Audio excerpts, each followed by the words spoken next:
There we go. There you go. We're good. All right. So start on medial malleolus. So I'm just going to put a little dot here right on medial malleolus just as our reference point. Now from here, you guys make sure you come around so you can see this. So from medial malleolus, we're going to drop down and come down the foot. And our first little bump we're going to feel right there is the navicular tubercle. All right? So that's the navicular tuberosity right there. Medial malleolus down, out. There's navicular. Everyone with me? Okay.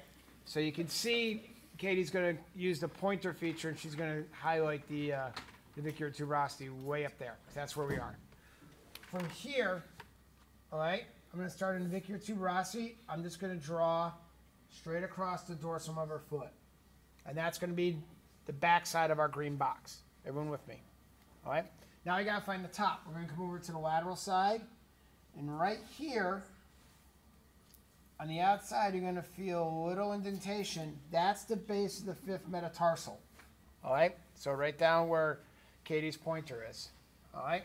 So from there, I'm going to come and draw just like that. And by the way, I have plenty of markers, so you get to all do this in class. So I have just basically made the box. Agreed? And what we're going to do now is we're going to fit navicular, cuboid, and the free cuneiforms within that box. And we're going to use her toes as sort of the cross to line them all up. Got it? So we already know navicular is right here because I can palpate the tuberosity. And you can see navicular goes first toe, second toe, third toe. So as I come across, first toe. Oh, I'm going to do a different color here. What color do you want your navicular? Pink. Okay, she's going to have a pink navicular. 1, 2, 3.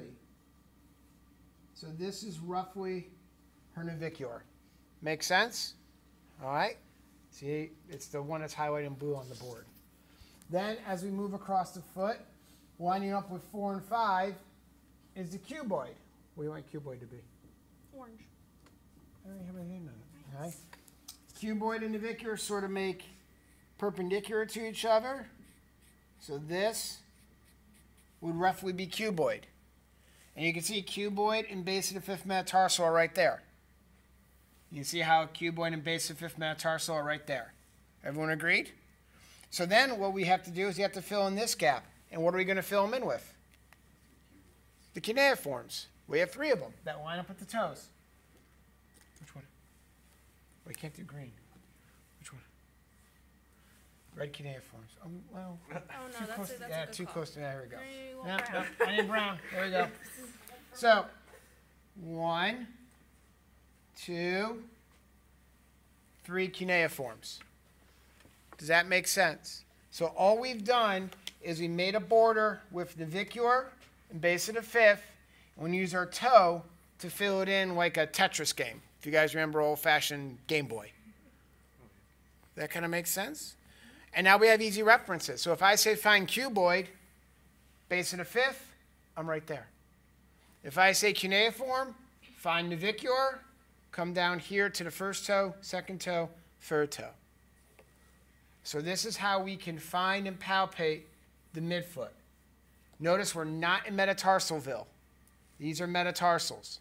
These are your phalanx, your phalanges. And let's use common sense.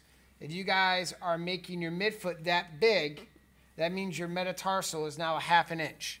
Does that make any sense? Very similar to what we do with the sacrum, right? So let's just use common sense. Your metatarsal should be about 2 inches, roughly. Agreed? And you have a lot of little tarsal bones in this space here. Questions on how we can go through and palpate and find our midfoot? Good? All right, I have plenty of markers. We're going to go and draw on people, and we'll have fun.